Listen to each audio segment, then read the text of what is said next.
अध्याय 2 श्राप का निशान। हैरी पीठ के बल लेटकर तेज तेज सांसें ले रहा था, जैसे वह बहुत दूर से दौड़ लगाकर आ रहा हो।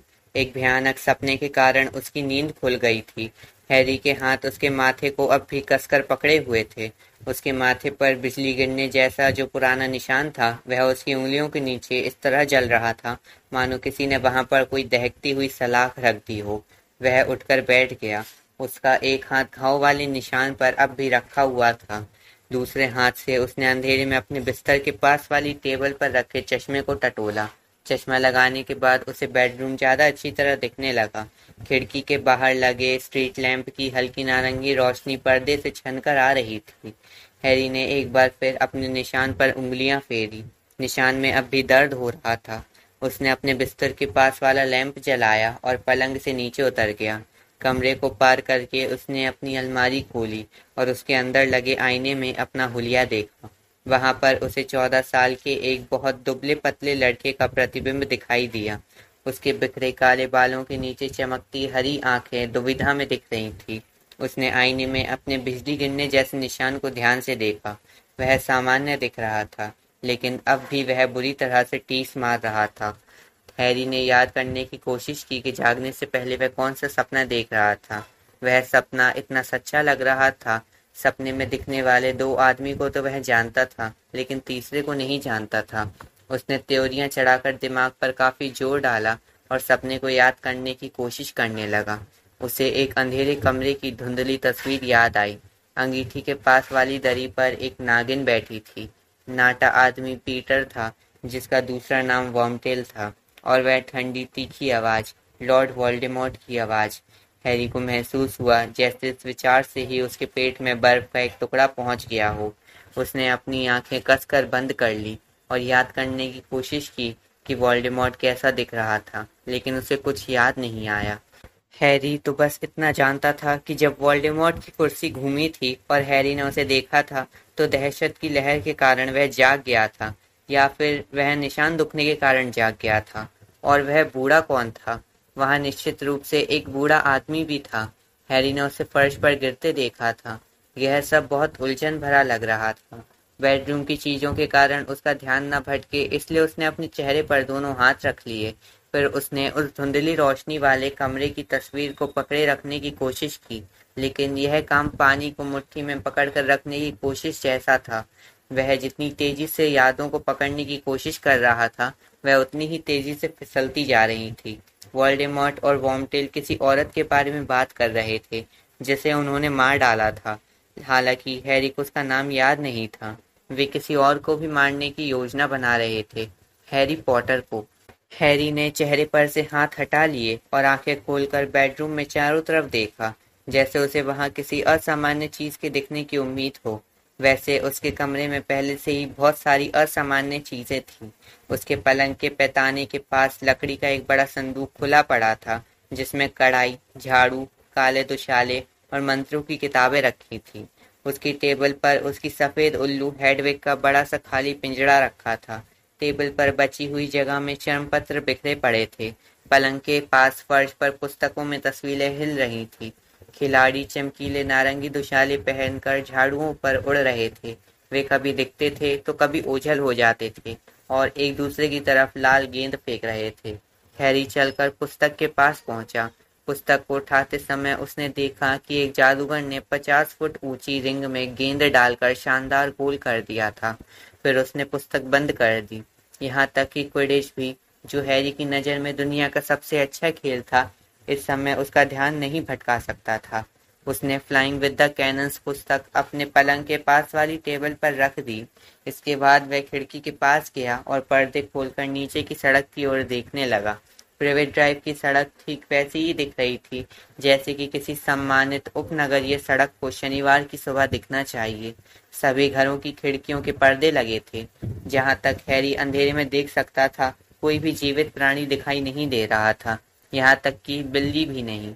लेकिन फिर भी हैरी बेचैनी से वापस अपने पलंग पर बैठ गया। उसने अपने घाव के निशान पर एक बार फिर उंगली फेरी। उसे दर्द की चिंता नहीं थी। दर्द और घाव हैरी के लिए अपरिचित नहीं थे।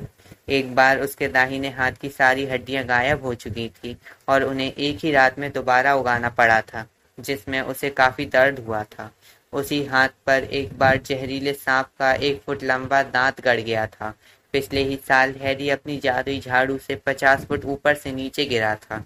वह अजीबोगरीब दुर्घटनाओं और चोटों का आदी हो चुका था। अगर आप हॉगवर्ट्स जादूगरी और तंत्र के विद्यालय में पढ़ते हो और आपको मुसीबतें मोल लेने का शौक हो, तो इनसे बचा नहीं जा सकता था। नहीं, हैरी तो इस बात से परेशान था कि पिछली बार उसके घाव का निशान इसलिए दुखा था क्योंकि वोल्डेमॉर्ट आसपास था। लेकिन इस समय वोल्डेमॉर्ट यहाँ कैसे हो सकता है? प्रिवेट ड्राइव में वोल्डेमॉर्ट के आने की बात सोचना ही बकवास और असंभव था। हैरी अपने आसपास की खामोशी को गौर से सुनने लगा। क्या वह सीढ़ियों के चरमराने या फिर दुशालों के सरसराने की आवाज सुनने की उम्मीद कर रहा था? तभी उसे पास वाले कमरे से अपने मौसेरे भाई डडली का एक जोरदार खर्राटा सुनाई दिया, जिसे सुनकर वह थोड़ा उछल पड़ा। हैरी ने खुद को संभालने की कोशिश की। वह भी कितना मूर्खतापूर्ण काम कर रहा था। घर में उसके सिवाय वर्नन अंकल, पिटूनिया आंटी तथा डडली ही थे और वे सभी चैन से सो रहे थे। उनके सपनों में कष्ट या दर्द का नामो निशान तक नहीं था। हैरी को डर्सली परिवार सोता हुआ ही अच्छा लगता था। जागने पर उसे उनसे कोई मदद नहीं मिलती थी। वर्नन अंकल, पिटूनिया आंटी और डडली ही हैरी के इकलौते जीवित रिश्तेदार थे। वे मगलू थे जो किसी भी तरह के जादू से चिढ़ते और नफरत करते थे। इसका यह मतलब था कि हैरी का उनके घर पर उतना ही स्वागत होता था जितना कि किसी गीली लकड़ी का। पिछले 3 साल से हैरी हॉगवर्ट्स में पढ़ता था। उसकी लंबी गैर हाजिरी के बारे में डर्सली परिवार सबको यही बताता था कि उसे लाइलाज अपराधी लड़कों के लिए सुरक्षित सेंट ब्रूट्स केंद्र में भेज दिया गया है। हालांकि वे अच्छी तरह से जानते थे कि नाबालिग जादूगर होने के कारण हैरी को हॉगवर्ट्स से बाहर जादू करने की इजाज़त नहीं है, लेकिन इसके बावजूद घर में होने वाली हर अजीब घटना के लिए वे उसे ही दोष देते थे। हैरी उनसे कभी अपने दिल की बात नहीं कह पाता था। हैरी जादूगरों की दुनिया में अपनी जिंदगी के बारे में उन्हें कुछ नहीं बता सकता था। डर्सली परिवार के जागने पर वह उन्हें अपने दुखते निशान और वोल्डेमॉर्ट की चिंता के बारे में नहीं बता सकता था। यह सोचना ही हास्यास्पद था। वोल्डेमॉर्ट की वजह से ही हैरी को डर्सली परिवार के साथ रहना पड़ रहा था। अगर वोल्डेमॉर्ट नहीं होता तो हैरी के माथे पर बिजली गिरने के आकार का निशान भी नहीं होता। अगर वोल्डेमॉर्ट नहीं होता तो हैरी के मम्मी डैडी जिंदा होते। जब हैरी 1 साल का था तो इस सदी के सबसे ताकतवर शैतानी जादूगर वोल्डेमॉर्ट, जो 11 सालों से लगातार ज्यादा ताकतवर बनता जा रहा था, उनके घर आया था और उसने हैरी के मम्मी डैडी को मार डाला था। इसके बाद वोल्डेमॉर्ट ने अपनी छड़ी हैरी की तरफ घुमाई।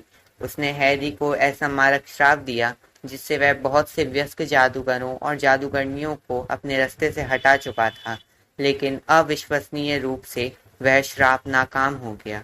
1 साल के छोटे से हैरी को मारने की बजाय श्राप पलट गया और उसने वोल्डेमॉर्ट को ही निशाना बना डाला। हैरी को कुछ नहीं हुआ। उसके माथे पर सिर्फ बिजली गिरने जैसा निशान ही बना, जबकि वोल्डेमॉर्ट बमुश्किल जिंदा बचा। उसकी सारी शक्तियां चली गईं और उसकी जिंदगी लगभग खत्म हो गई। इसके बाद वोल्डेमॉर्ट भागकर कहीं छिप गया। जादूगर और जादूगरनियां लंबे समय से जिस दहशत भरे माहौल में रह रहे थे, वह अब खत्म हो गया। वोल्डेमॉर्ट के समर्थक बिखर गए और हैरी पॉटर मशहूर हो गया। 11वें जन्मदिन पर हैरी को यह जानकर बहुत हैरानी हुई कि वह एक जादूगर है। उसे यह जानकर तो और भी ज्यादा हैरानी हुई कि जादूगरों की छिपी हुई दुनिया में सभी लोग उसका नाम जानते थे। हैरी ने हॉगवर्ट्स में आकर देखा कि वह जहाँ भी जाता था, लोग अपना सिर घुमाकर उसे देखने और फुसफुसाने लगते थे, लेकिन अब उसे इसकी आदत पड़ चुकी थी। इस गर्मी की छुट्टियों के बाद हॉगवर्ट्स में उसका चौथा साल शुरू होगा। वह दोबारा हॉगवर्ट्स में कब पहुंचेगा, इसके लिए वह दिन गिन रहा था, लेकिन स्कूल जाने में अभी भी 15 दिन बाकी थे। उसने एक बार फिर कमरे में चारों तरफ देखा। उसकी निगाह अपने 2 सबसे अच्छे दोस्तों के द्वारा भेजे गए बर्थडे कार्ड पर ठहर गई, जो उन्होंने उसे जुलाई के अंत में भेजे थे। अगर वह उन्हें चिट्ठी लिखकर बताए कि उसका निशान दुख रहा है, तो वे क्या कहेंगे? अचानक हरमाइनी ग्रेंजर की तीखी और दहशत भरी आवाज उसके दिमाग में गूंजने लगी। तुम्हारा निशान दुख रहा था? हैरी, यह तो सचमुच गंभीर बात है। प्रोफेसर डंबलडोर को फौरन चिट्ठी लिखकर बताओ। और मैं जाकर सामान्य जादुई बीमारियां और दर्द नाम की पुस्तक में देखती हूँ। शायद उनमें श्राप के निशानों के बारे में कोई जानकारी मिल जाए। हाँ, हरमाइनी यही सलाह देती। हॉगवर्ट्स के हेडमास्टर को तत्काल बताओ और जवाब मिलने तक किसी पुस्तक में जानकारी खोजो। हैरी खिड़की के बाहर नीले काले आसमान को देखने लगा। उसे नहीं लगता था कि इस मामले में कोई पुस्तक उसकी मदद कर पाएगी।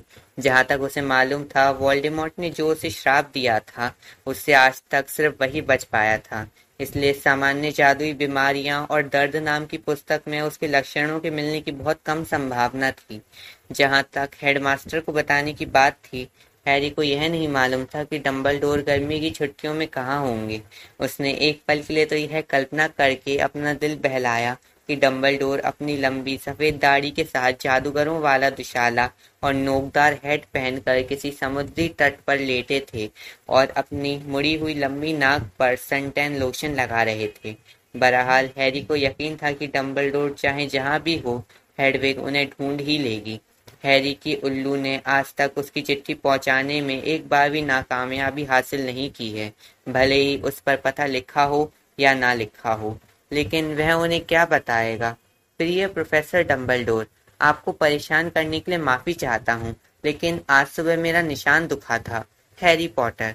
यहाँ तक कि अपने मन में भी उसे ये शब्द मूर्खतापूर्ण लग रहे थे। इसलिए उसने यह कल्पना करने की कोशिश की कि यह सुनकर उसके दूसरे सबसे अच्छे दोस्त रॉन वीजली की प्रतिक्रिया क्या होगी।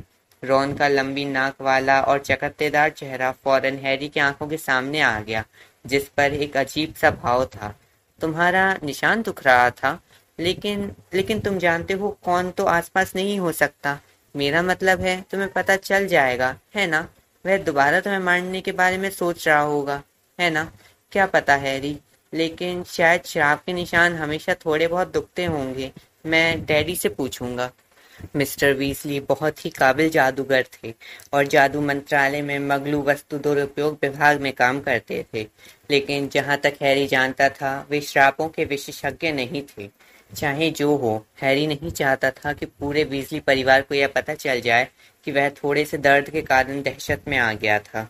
मिसेस वीजली तो हरमाइनी से भी ज्यादा परेशान हो जाएंगी। इसके अलावा रॉन के बड़े जुड़वा भाई फ्रेड और जॉर्ज, जिनकी उम्र 16 साल की थी, यह भी सोच सकते हैं कि हैरी की हिम्मत जवाब दे रही है। वीजली परिवार दुनिया में हैरी का सबसे प्रिय परिवार था। वह उम्मीद कर रहा था कि वे उसे किसी भी समय अपने घर पर रहने के लिए आमंत्रित करेंगे, ताकि वह उनके साथ क्विडिच कप देखने जा सके। रॉन ने क्विडिच कप का जिक्र किया था। हैरी यह कतई नहीं चाहता था कि उनके घर पर रहते समय वे लोग उसके निशान के बारे में चिंता भरे सवाल पूछें। हैरी ने अपनी उंगलियों की गांठों से अपना माथा गूंथा।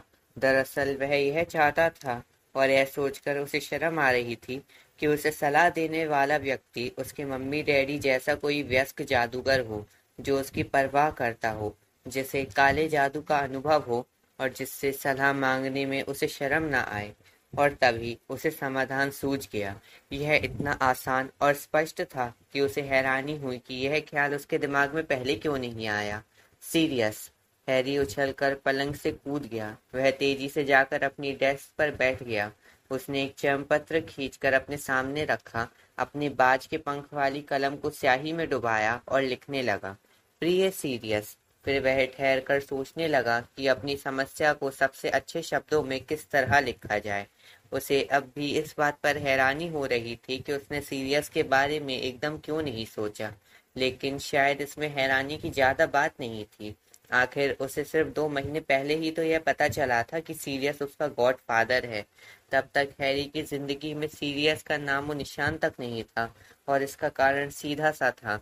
सीरियस जादूगरों की खौफनाक जेल अज़्काबान में कैद था, जहाँ दम पिशाच पहरा देते हैं। अंधे दम पिशाच आत्माओं को चूस लेते हैं। सीरियस के वहां से भागने के बाद वे उसकी तलाश में हॉगवर्ट्स में भी आए। बहरहाल सीरियस बेकसूर था। जिन हत्याओं के लिए उसे सजा मिली थी, वे उसने नहीं बल्कि वोल्डेमॉर्ट के समर्थक वर्मटेल ने की थी, जिसे लगभग सभी लोग अब तक मरा हुआ मानते थे।